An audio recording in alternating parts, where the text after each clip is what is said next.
नमस्कार सभी को। आज के इस वीडियो में हम बीकॉम फाइनल ईयर के अंतर्राष्ट्रीय व्यापार एवं वित्त इंटरनेशनल ट्रेड एंड फाइनेंस के पहले चैप्टर अंतर्राष्ट्रीय व्यापार की आवश्यकता एवं महत्व है, इस पर हम चर्चा करेंगे। तो सबसे पहले अंतर्राष्ट्रीय व्यापार का क्या अर्थ होता है, अंतर्राष्ट्रीय व्यापार किसे कहते हैं, इसका क्या मीनिंग है।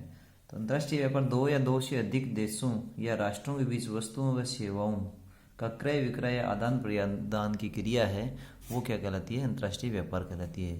दो या दो से अधिक राष्ट्र, उन दोनों राष्ट्रों के बीच में वस्तुओं, गुड्स एंड सर्विस का एक्सचेंज हो दोनों के बीच में, उसको हम क्या कहते हैं, अंतर्राष्ट्रीय व्यापार कहते हैं।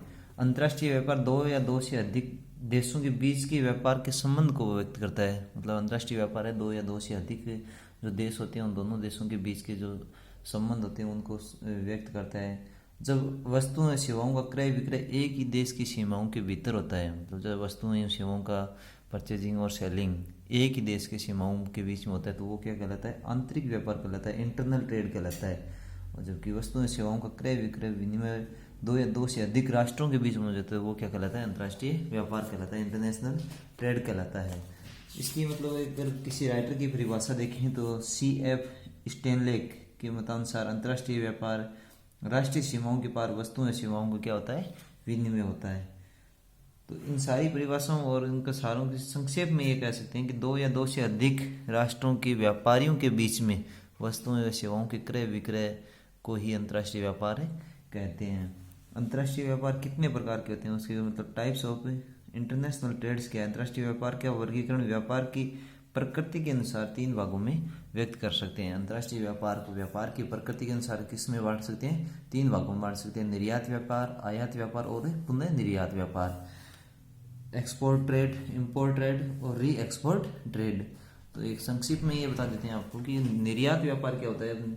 जब कोई राष्ट्र अपने निर्मित या उत्पादित माल को किसी दूसरे देश को विक्रय कर बेचता है, तो विक्रेता देश के लिए क्या कहलाता है, निर्यात कहलाता है। कोई एक देश है अपने यहाँ से सेल्स परचेजिंग, वो मैन्युफैक्चरिंग जो गुड्स है उसको मतलब दूसरे देश को सेल करता है, तो जो देश सेल करता है उसके लिए क्या कहलाता है, वो निर्यातक व्यापार कहलाता है। और जो विक्रय करता देश है, मतलब जो सेल्स कर रहा है, वो देश क्या कहलाता है, निर्यातक कहलाता है, मतलब एक्सपोर्टर कहलाता है।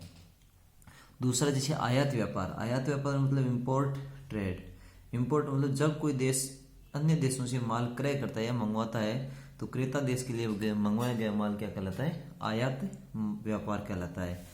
आयात करने वाला जो देश होता है वो क्या कहलाता है, आयातक मतलब इम्पोर्टर कहलाता है। पुनः निर्यात व्यापार, यह है आयात और निर्यात की सम्मिलित प्रक्रिया है। मतलब एक देश दूसरे देश को माल बेच रहा है और अन्य दूसरे देश से क्या कर रहा है, वो माल परचेज भी कर रहा है, दोनों से कर रहा है। एक देश को माल बेच रहा है और दूसरे देश से वो माल परचेज कर रहा है, तो वो क्या कहलाता है, पुनः निर्यात व्यापार कहलाता है, मतलब री एक्सपोर्ट ट्रेड कहलाता है।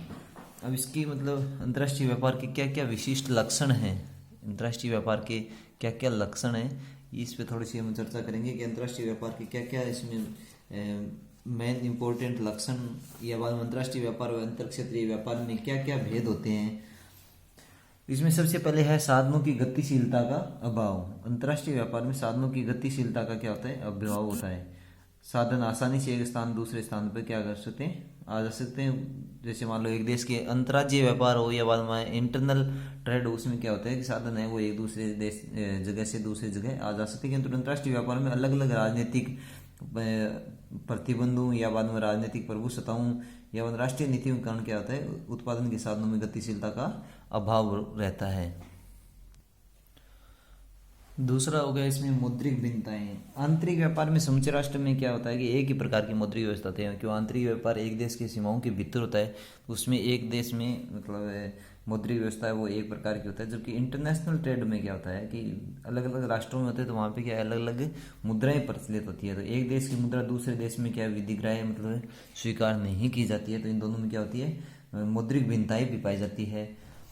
तीसरा हो गया राष्ट्रीय नीतियों में भिन्नता। राष्ट्रीय नीतियों में भिन्नता, प्रत्येक देश राजनीतिक दृष्टि से संपूर्णता संपन्न सरकार की एक छत्र सत्ता होती है। मतलब एक देश में क्या होती है, एक सत्ता होती है, एक पार्टी की मतलब सरकार होती है, वह अपने आर्थिक एवं व्यापारिक नीतियों अपने राष्ट्रीय हितों के सामने रखकर निर्धारित करती है। तो वो क्या करती है, अपने जो व्यापारिक ट्रेड से जो पॉलिसी है वो क्या करती है, नेशनल के जो हित होते हैं और राष्ट्र के हित होते हैं उसके ध्यान में रखते हुए लागू करती है। जबकि अंतर्राष्ट्रीय क्षेत्र में ये नीतियाँ क्या होती है, अलग अलग होती है। प्रशुल्क नीति या तटकर जो चुंगी कर है या और कर है, तो वो क्या होती है, विभिन्नता है वो अंतर्राष्ट्रीय व्यापार में नई समस्याओं को क्या करती है, जन्म देती है। चौथा हो गया बाजारों की पृथकता। मतलब आंतरिक व्यापार होता है, इंटरनल ट्रेड होता है, उसमें क्या होता है, बाजार है वो लगभग क्या होते हैं, निकट होते हैं एक दूसरे के। तो इसमें क्या होती है, दो बाजारों में क्या दूरी अलग अलग होती है। इंटरनेशनल ट्रेड में क्या होती है, बाजारों के बीच में क्या होती है, प्राप्त दूरी होती है। तो दोनों बाजारों में दूरी होने के साथ साथ कि उनकी आदतें, उपभोक्ता के जो आदतें हैं, रीति रिवाज है, मापतोल या बिक्री की शर्तें हैं, ये क्या हो जाती है, उन दोनों में क्या हो जाती है, भिन्नता पाई जाती है। पांचों हो गए भौगोलिक दशाओं व प्राकृतिक संसाधन, भौगोलिक दशाओं व प्राकृतिक साधनों में भिन्नता। भिन्न भिन्न देशों की क्या होती है, भौगोलिक परिस्थितियां, जैसे जलवायु है, प्राकृतिक संसाधन है, भूमि की बनावट है, या कोई कल्चर है आदि क्या होती है, भिन्न भिन्न पाई जाती है। जबकि एक राष्ट्र के बीच में तो क्या है, इंटरनल ट्रेड में क्या होती है, एक राष्ट्र की ही मतलब ये सारी समय जो दशाएं हैं वो लागू होती हैं। छठा हो गया विभिन्न राजनीतिक इकाइयाँ। प्रत्येक देश में अपनी अपनी क्या होती है, राजनीतिक सत्ता होती है। हर एक देश की अलग अलग राजनीतिक सत्ता होती है, जिसका क्या होता है, मुख्य उद्देश्य अपने राष्ट्र के हितों की सर्वाधिक क्या करना होता है, सुरक्षा करना होता है, चाहे उससे दूसरे राष्ट्र को कितना ही नुकसान उठाना नहीं क्यों ना पड़े। क्योंकि अलग अलग देशों में क्या होती है, अलग अलग राजनीतिक सत्ता होती है। तो वो क्या है कि अपने जो उनका मुख्य उद्देश्य है वो क्या होता है, अपने राष्ट्र के हित का होता है, चाहे उससे दूसरे राष्ट्र है उससे कितना ही नुकसान हो उनको कोई मतलब नहीं होते हैं। नेक्स्ट हो गया आपका व्यापार बाधाएं, विनिमय नियंत्रण।